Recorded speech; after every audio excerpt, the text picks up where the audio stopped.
SV children academy Rawla मंडी के इस online platform पर आप सभी विद्यार्थियों का स्वागत है। और लगातार आपको आपके जो सब्जेक्ट बन रहे हैं उन सब्जेक्टों का डे बाई डे जहां भी आपको शेड्यूल दिया गया है उसी हिसाब से आप बढ़िया तरीके से तैयारी कर रहे हो।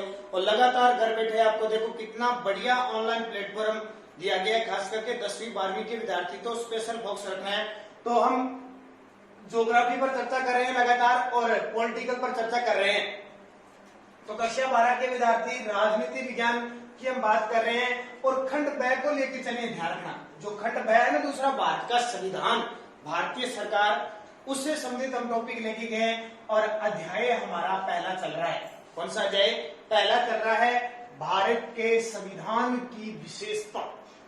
एक कानून जिसके तहत पूरा भारत चलता है, पूरा हिंदुस्तान चलता है, उस संविधान की विशेषता हम पढ़ रहे हैं और पार्ट नंबर 4 का अध्ययन कर रहे हैं। इसका पार्ट नंबर 4 का अध्ययन कर रहे हैं, भारत के संविधान की विशेषता। ठीक है, 10 विशेषता हम पढ़ चुके हैं। कितनी? 3 वीडियो में 10 विशेषता हम पढ़ चुके हैं और मैं आशा करता हूं आपने उन विशेषताओं को दोबारा किताब से पढ़ा होगा।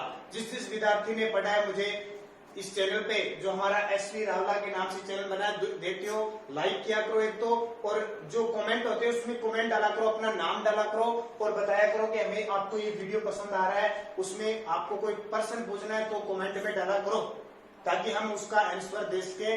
और आप अपने सारे जितने सहपाठी है 12वीं क्लास के जिनके पास राजनीति विज्ञान है सबको कह दो कि ऑनलाइन क्लासें शुरू हो चुकी है बढ़िया तरीके से और इसका रोज अध्ययन नोट्स बनाया करो, किताब में से पढ़ा करो। तो 10 हम विशेषता पढ़ चुके हैं। 11 नंबर विशेषता देखिए, विलक्षण दस्तावेज। एक संविधान को एक विलक्षण दस्तावेज माना है, चमत्कारिक कानून की किताब माना है।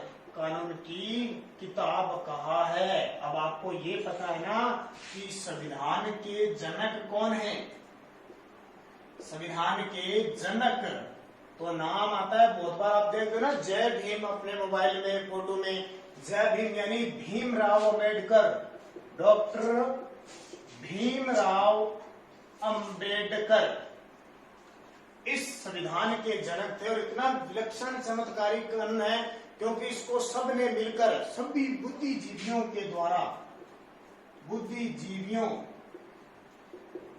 व जनता की प्रतिनिधि सभा द्वारा, जनता की प्रतिनिधि यानी जनता के द्वारा चुने गए नेताओं सभा द्वारा मनाया गया। इसको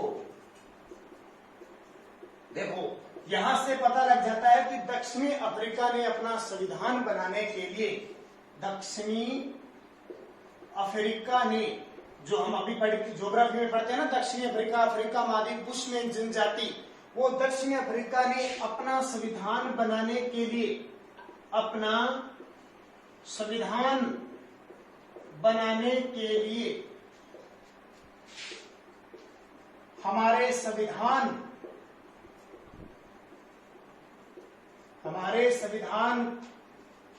का उपयोग किया था। ध्यान रखना, देखो कितनी बड़ी बात है, उपयोग किया था। कितनी बड़ी बात है कि विलक्षण इतना दस्तावेज है कि अफ्रीका ने अपना संविधान बनाने के लिए हमारे संविधान का प्रयोग किया था। बहुत मोटी मोटी बातें इससे ली थी।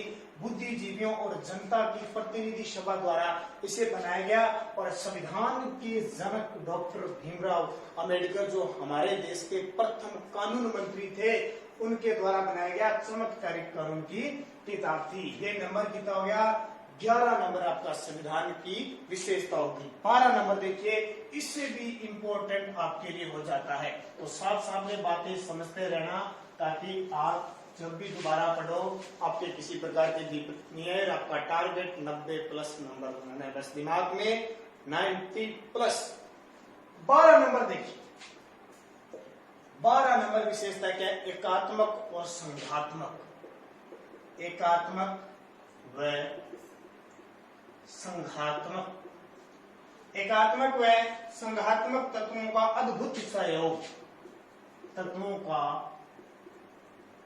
अद्भुत सहयोग। अद्भुत सहयोग। अब क्या मतलब हुआ? क्या होती है एकात्मक और क्या होती है संघात्मक। पहले मुझे एक बात बताइए, क्या आप ऐसा कहते हो कि हम राजस्थान के नागरिक हैं? कभी कहते हो? नहीं कहते। क्यों? क्योंकि हम एकात्मक रूप में जीवन यापन करते हैं। हम क्या कहते हैं? हम भारत के नागरिक हैं। किसके नागरिक हैं? भारत के नागरिक है, क्योंकि हमारे देश में एकल नागरिकता है। एकात्मक है क्योंकि हमारे देश में संसद कितनी है? एक ही है। अब आपसे कहे कि हमारे देश में संसद कितनी है? एक बताओगे, इसलिए हम एकात्मक है। संघात्मक का मतलब होता है भारत राज्यों का संघ है। भारत राज्यों का संघ है। देखो, भारत एक होते हुए भी अपने राज्यों के साथ मिलकर काम करता है। क्या हमारे राज्य का कोई राष्ट्रपति है? हम क्या कहते हैं? राज्यपाल है। और हम क्या कहते हैं? हमारे देश का राष्ट्रपति। इसका मतलब एकात्मक है। और वो राष्ट्रपति किसके साथ मिलकर काम करता है? राज्यों के साथ मिलकर काम करता है। वो क्या हो गया? संघात्मक। संघ बना के काम करते हैं। हमारे देश में प्रधानमंत्री कितने? एक ही। एकात्मक हो गया। अब वो प्रधानमंत्री इन राज्यों के साथ काम करता है, वो क्या हो गया? संघात्मक हो गया। दोनों बात समझ में ना? एकात्मक और संघात्मक तत्वों का अद्भुत संयोग हमारे संविधान में। देखो कितनी बड़ी बात है। संसद एक है। देखो, संसद एक है। संसद के 3 अंग हैं। लोकसभा, इनकी आगे हम पूरी चर्चा पढ़ेंगे। क्या होती है लोकसभा, क्या होती है राज्यसभा, और क्या होता है राष्ट्रपति, क्या होता है प्रधानमंत्री। सब बातें बड़ी डिटेल से, बड़ी जबरदस्त तरीके से पढ़ेंगे। बस आप बढ़िया तरीके से इन्हें पढ़ते रहना, साथ साथ में आपकी पॉलिटिकल पूरी कंप्लीट हो जाए। तो संसद देखो, लोकसभा एक हमारे भारत में, राज्यसभा एक, राष्ट्रपति एक। भारत राज्यों का संघ है। भारत राज्यों का संघ है। भारत में 28 राज्य है। भारत में 28 राज्य हैं। है कि नहीं है? 28 राज्य है ना। और कितने केंद्र शासित प्रदेश हैं? जैसे जम्मू कश्मीर को बांट दिया, अलग अलग हो गया। ठीक है, पहले कितने केंद्र शासित प्रदेश थे? 7 थे। फिर 7 में 2 इकट्ठे कर दिए, कितने रह गए? 6। 7 में 7 है, इनमें से 1 कम कर दिया, 6 रह गए। अब 2 और बना दिए, 8। तो हमारे देश में 28 राज्य है और 8 केंद्र शासित प्रदेश हैं। तो वो किसके साथ काम कर रहे हैं? इसके साथ। अब इनकी जिम्मेवारी किसको दे दी? राज्यपाल को।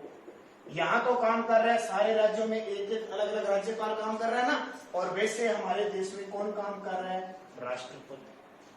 अब ये राष्ट्रपति नियुक्ति किसकी करता है? राज्यपाल की नियुक्ति करता है। देखो संयोग, देखो दोनों का। हमारे देश में एक ही राष्ट्रपति है और वो राष्ट्रपति इन राज्यपालों की क्या करता है? नियुक्ति करता है। दोनों क्या कर रहे हैं? एकात्मक होते हुए भी क्या है? संघात्मक है। तो ये अद्भुत संयोग है हमारे देश के अंदर। और भी कई बातें जैसे मैं आपको बता देता हूं।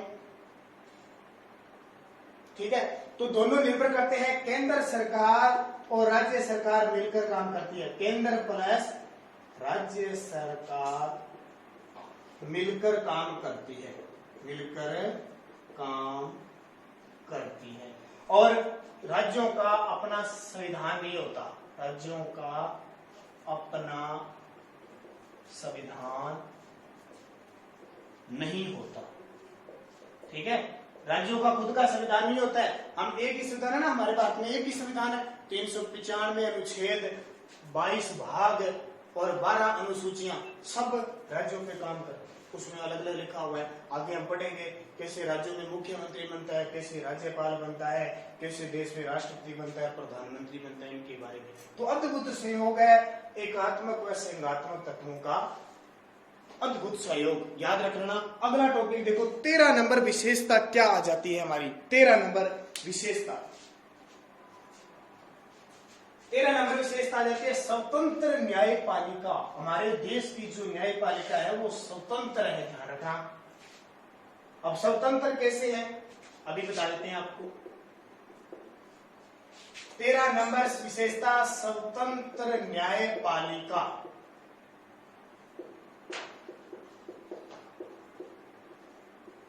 अब स्वतंत्र न्यायपालिका सरकार के 3 अंग होते हैं। आपको क्या रखना है? सरकार के अंग कितने? 3।